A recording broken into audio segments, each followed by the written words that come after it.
पहली बार अगर हम देखें तो एनसीपी एसपी की तरफ से अधिकृत तौर पर कहा गया कि 9 तारीख को हमारा साथ में आना तय हो गया था। मेरी जानकारी है कि 9 फरवरी को नहीं, लेकिन शरद पवार जब राज्यसभा से रिटायर होते अप्रैल महीने में, उसके बाद ये मर्जर की अधिकृत घोषणा की जाती, क्योंकि सबसे बड़ी समस्या यही थी कि शरद पवार के बारे को ये हमेशा लगता रहा कि जिस बारे में हमेशा उन पर संदेह किया गया वो जाते जाते वो चीज हो ही गई, तो वो उससे हटकर उसके बाद मर्जर की बातें आगे करने के लिए तैयार थी। तो मुझे लगता है कि 2-3 महीने का समय तो उसमें मिनिमम लग सकता था।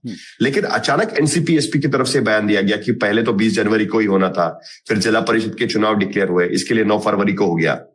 तो इस स्थिति में मर्जर की बातें तो हो रही है, लेकिन अब समस्या ये हो गई है कि अब उसका नेता कौन बनेगा, क्योंकि अब तक नेता को लेकर कोई सवाल नहीं था। अब ये नेतृत्व कौन किसका मानेगा? क्या प्रफुल्ल पटेल का नेतृत्व माना जाएगा? क्या सुनेत्रा पवार का नेतृत्व माना जाएगा? क्या सुप्रिया सुले का नेतृत्व माना जाएगा? कौन नेता बनेगा? ये सबसे बड़ा सवाल है, और यही सबसे बड़ा हेडेक मेरे ख्याल से देवेंद्र फडणवीस या बीजेपी के लिए भी होगा। इंपॉर्टेंट बात यह रहेगी कि एनसीपी का अध्यक्ष कौन बनेगा, क्योंकि आखिरकार डिसीजन मेकर वो होगा। क्या सुनेत्रा पवार अध्यक्ष बनेगी? और अगर वो अध्यक्ष बनेगी तो फिर मर्जर में उसके वजह से दिक्कतें होंगी क्या? उनका अध्यक्ष होना ये एनसीपी एसपी में भी सभी को इस बात की ये बात मानेंगे या नहीं मानेंगे, इस बात का भी ख्याल रखना होगा। तो आज की स्थिति में अध्यक्ष पद जो है वो उस पर फैसला आगे ढकेल दिया है, क्योंकि वो बड़ा पेचीदा फैसला होगा।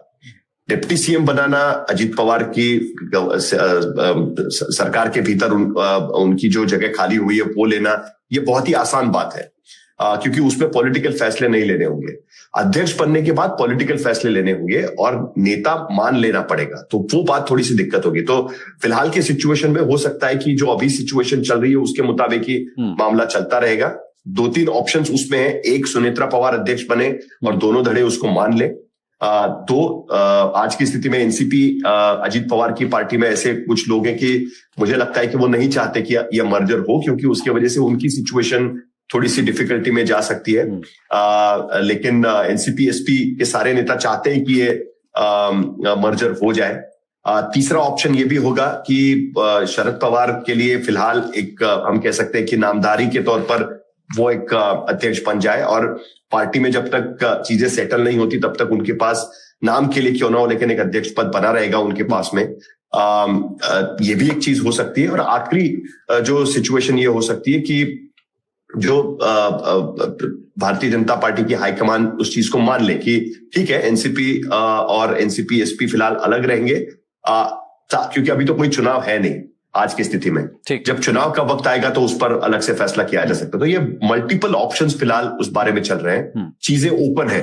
जो चीजें फाइनलाइज हो रही थी, फाइनल बोर्ड में आ गई थी, वो आज की स्थिति में ओपन एंडेड है, और उसके अलग अलग पहलू पर बातचीत चल रही है और उस पर फैसला लेना पड़ेगा। एक और चीज मैं ऐड करना चाहूंगा कि देखिए, आखिरकार एनसीपी ये कास्ट वाइज देखिए पार्टी का, जैसे समाजवादी पार्टी का अध्यक्ष अचानक उठकर कोई ब्राह्मण या अलग जाति से नहीं हो सकता। आपको उसका वो उस बात का ख्याल रखना पड़ेगा। वही बात आरजेडी के लिए भी लागू होगी, वही बात लोक जनशक्ति पार्टी के लिए भी लागू होगी। तो आपको उस बात का भी ख्याल रखना होगा, क्योंकि उसके जो इम्प्लीफिकेशंस है उस पार्टी के लिए, उस पार्टी के सपोर्टर्स के लिए अलग जाएंगे, उसका मैसेज अलग जाएगा। और मुझे नहीं लगता कि बीजेपी उस टाइप का कोई मैसेज, क्योंकि आज की स्थिति में अजीत पवार को बीजेपी ने भी ओन अप किया हुआ है। जिस तरीके से बीजेपी ने अजीत पवार के जाने के बाद मुंबई के तमाम अखबारों में बड़े बड़े इश्तेहार छापे थे, ऐसा लग रहा था मानो उन्हीं का कोई नेता चला गया। ऐसे में एनसीपी में कोई नेता अध्यक्ष पद पर बैठता है जो उनकी कास्ट कॉम्बिनेशन के पूरी तरीके से विपरीत हो, भले वो नेता कितना भी बड़ा हो।